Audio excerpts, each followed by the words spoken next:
Today I will be showing the temperature sensors for a FLD 120.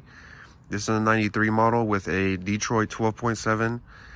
It has the third gen computer, the DDEC3. The coolant sensor that's connected to the ECU, it will only be connected to the sensor on the reservoir, and that's a coolant level sensor.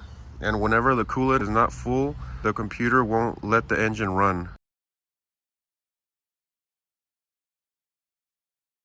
The next sensor or second sensor is this sensor right here on this block.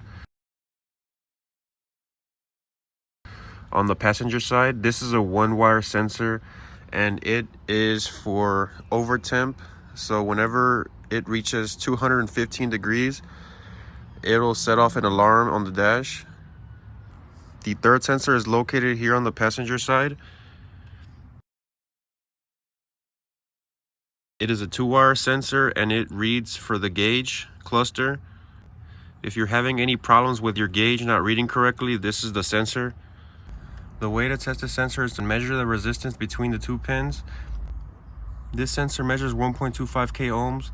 The hotter the engine gets, the lower the ohms. So what you do to test it is you put it in a pot of water.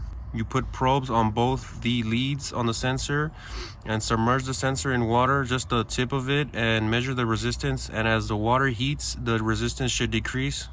The last coolant sensor is located here on the passenger side near the valve cover.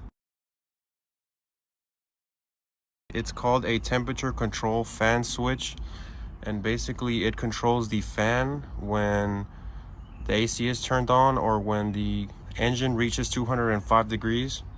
The way to test this switch is to grab the two terminals, and they'll either be normally connected or open, and you boil some water, and at 205 degrees, if it's a normally open switch, it should close.